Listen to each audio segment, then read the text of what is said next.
اعوذ باللہ من الشیطان الرجیم بسم اللہ الرحمن الرحیم۔ یہ کاشان بصیرت کا آڈیو بک چینل ہے اور آپ کے گوش گزار ہے اسلامی تہذیب و ثقافت، مؤلف ہیں ڈاکٹر علی اکبر ولائتی، مترجم معارف اسلام پبلشر۔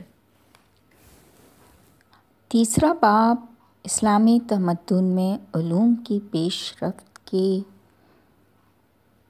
کو ہم صفحہ نمبر 56 سے پڑھ رہے ہیں۔ فزکس اور میکانیات کا علم مسلمانوں کے ہاں علم الحیل کہلاتا تھا۔ علم حیل قدیم علماء کے نزدیک آلات کا علم ہے اور ان تمام آلات کا تعارف کرواتا ہے جو مختلف کام انجام دیتے ہیں۔ اگرچہ بعض نظریات جو کہ علم الحیل سے متعلقہ کتابوں میں ملتے ہیں، ان کی جڑیں مشرق بعید، چین، جاپان وغیرہ اور ایران کے خطے میں پائی جاتی ہیں۔ یہ بات قطعی طور پہ کہی جا سکتی ہے کہ اسلامی انجینئرنگ مشرق وسطیٰ، عرب ممالک، ایران و افغانستان اور بحیرہ روم کے خطے کے نقش پر رواں دواں تھی۔ مصری اور رومیوں نے میکانیات میں بہت ترقی کی تھی، لیکن اس حوالے سے یونانی لوگوں کا کردار سب سے زیادہ تھا۔ بغداد میں بنی عباس کے بڑے خلفاء کے دور میں بہت سی یونانی اور کچھ سریانی کتاب کا عربی میں ترجمہ ہوا تھا، کہ جن میں فیلون بیزانسی کی کتاب پیونیمیٹک، ہارون اسکندرانی کی کتاب مکینکس اور پانی والی گھڑیوں کے بارے میں ارشمیدس کے رسالے کا نام لیا جا سکتا ہے۔ مسلمان انجینئروں کی استعداد و لیاقت کا تجزیہ کرنا سادہ کام نہیں ہے۔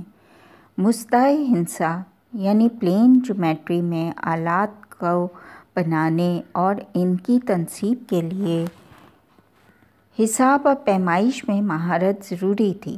اگرچہ آلات کو جوڑنے اور ان کی تنصیب کے لیے کوئی منظم معیار موجود نہیں تھا، مگر اس کے باوجود مسلمان انجینئرز کا جدید آلات جیسے خودکار مجسمہ اور مکینیکل فوارہ بنانے میں کامیابی کی وجہ یہ تھی کہ وہ ان آلات کو بنانے کے لیے اسٹیٹسٹک کے علم سے استفادہ کرتے تھے اور اسی وجہ سے مطلوبہ پارٹس کو کاٹ بھی سکتے تھے اور ان کی ڈھلائی کے بعد ان کی تنصیب بھی کر لیتے تھے۔ عالم اسلام کے سب سے پہلے انجینئر حضرات 3 بھائی بنام احمد، محمد اور حسن کہ جو موسیٰ بن شاکر کے بیٹے تھے اور بنو موسیٰ کے عنوان سے مشہور تھے۔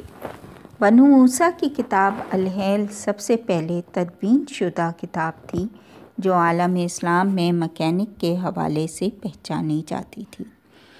اس کتاب میں 100 کے قریب مشینوں کی تفصیل بیان ہوئی ہے کہ جن میں سے اکثر خودکار سسٹم اور سیال مکینیکی خواص کے ساتھ کام کرتی تھیں۔ ان مشینوں میں مختلف انواع کے خودکار فوارے، پانی والی گھڑیاں، مختلف انواع کے پانی کو اوپر لانے والے وسائل، کنویں کے رہٹ اور خودکار لوٹے وغیرہ شامل ہیں۔ ان 3 بھائیوں کی تحقیقات کے حوالے سے قابل توجہ نقطہ یہ ہے کہ ان لوگوں نے یورپ اور 500 سال پہلے اور فنی علوم کی تاریخ میں پہلی بار کرینک شافٹ، پہیے کے دھرے کا وہ پرزہ جو اس کو عمودی اور دھری دونوں حرکتیں دے سکتا ہے کو استعمال کیا۔ دوسرے مشہور اسلامی انجینئر کہ جو میکانیات میں شہرۂ آفاق تھے جناب جزری تھے۔ وہ 6 صدی ہجری کے دوسرے اواخر یا 7ویں صدی کے آغاز میں شہر آمد، جسے آج کل دیار بکر کہا جاتا ہے، میں رہا کرتے تھے۔ ان کی میکانیات کے بارے میں مشہور کتاب کا نام فی معرفۃ الحیل الہندسیہ یا الجامع بین العلم و عمل النافع فی ذاقت الحیل ہے کہ جسے انہوں نے دیار بکر کے امیر کی درخواست پر لکھا۔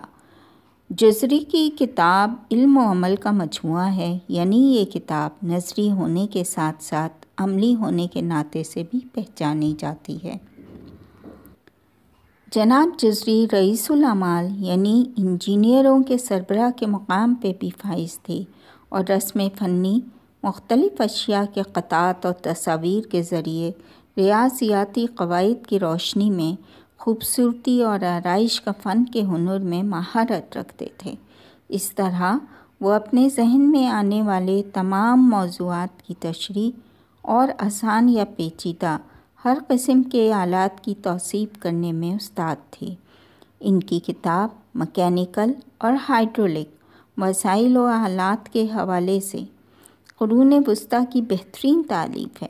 اس میں انہوں نے واقعاً علم و عمل کے مابین نظری مباحثت اور عملی طریقوں کو بیان کیا ہے۔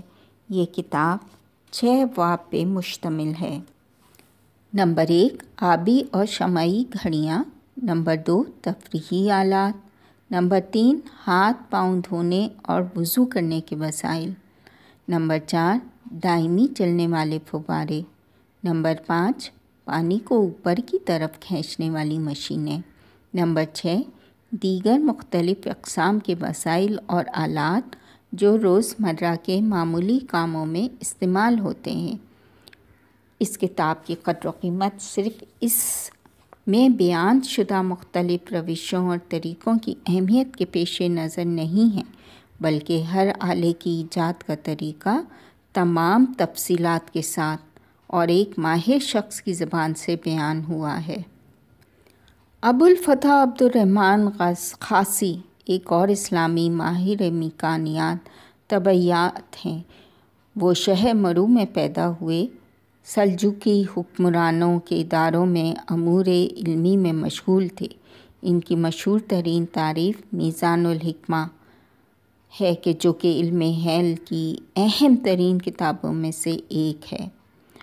ہائیڈرولک اور ہائیڈروسٹیٹک، بالخصوص مرکز ثقل کے بارے میں ان کے نظریات اور اجسام کا توازن، مخصوص کثافت پیمائی، کسی چیز کے گاڑے پن کی پیمائش، اوپر اٹھانے کے آلات، ترازو، وقت کی پیمائش کے آلات، چیزوں کے بنانے اور ان سے بہتر استفادہ کرنے کے تمام فنون میں ان کی آراء و نظریات ان کی میکانیات میں بے پناہ مہارت اور استطاعت کو ظاہر کرتے ہیں۔ اس حوالے سے دیگر دانشوروں میں سے ابن حیثم بصری، جیان قرطبی اور ابو ریحان بیرونی کا نام لیا جا سکتا ہے کہ ابو ریحان کی 5 مواد اور معدنیات کی مخصوص کثافت سمجھنے کے لیے تحقیقات اس قدر 20ویں صدی کے قواعد و معیار کے قریب ہے کہ سب حیرت زدہ رہ گئے ہیں۔ جب بھی ہم اسلامی انجینئروں کی اختراعات پہ ایک محققانہ نگاہ ڈالیں تو کھیل، شعبدہ بازی اور پانی کو اوپر لانے والے انواع و اقسام کے آلات کے علاوہ علم حیل کے میدان میں مسلمانوں کا اہم ترین کارنامہ یورپ والوں کو بارود اور آتشی اسلحہ سے آشنا کرنا ہے۔ آتشی اسلحہ کے استعمال کا ذکر 6 صدی ہجری میں خصوصاً شہروں کے محاصرے کے دوران ملتا ہے۔ ابن خلدون نے کتاب العبر میں آتشی اسلحہ کی مختلف اقسام کی استعمال، اور وہ بھی توپوں اور ابتدائی دستی توپوں یا بندوقوں کے استعمال کی حد تک نہیں، بلکہ افریقہ کے مسلمان بادشاہوں کے دور میں مختلف انواع کی پھینکنے والی مشینوں کا بھی ذکر کیا ہے۔ اس قسم کی مشینوں کے حوالے سے بعض اسلامی دانشوروں کی تحقیقی آراء، مثلاً شہاب الدین بن فضل العمری، ابن ارنجا اور حسن الرحمہ کی تالیفات میں ہمیں آتشی اسلحہ کی عجیب و غریب دنیا سے آشنائی کرواتی ہیں۔ چوتھی ہیڈنگ ہے طب۔ علم طب ان سب سے پہلے علوم میں سے ہے کہ جو مسلمانوں میں رائج ہوئے۔ اس علم کی اہمیت اس حد تک تھی کہ ابدان کے علم کو ادیان کے علم کے ہم پلہ شمار کیا جاتا تھا۔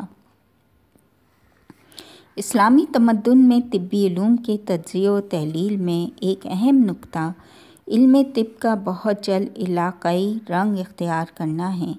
اس میں شک نہیں کہ میڈیکل اور طب کے حوالے سے کلی حیثیت کی نظری معلومات مسلمانوں تک یونانی تالیفات کے ترجمے، بالخصوص بقراط اور جالینوس کی تالیفات کے ترجمے سے پہنچیں، لیکن بہت سے ایسے مسائل کے جن کا مسلمان اطباء کو اپنے مریضوں کے حوالے سے سامنا کرنا پڑتا تھا، وہ اسلامی مناطق اور ان کی خاص آب و ہوا سے متعلق تھے کہ ان مسائل کا ذکر یونانی کتابوں میں موجود نہیں تھا۔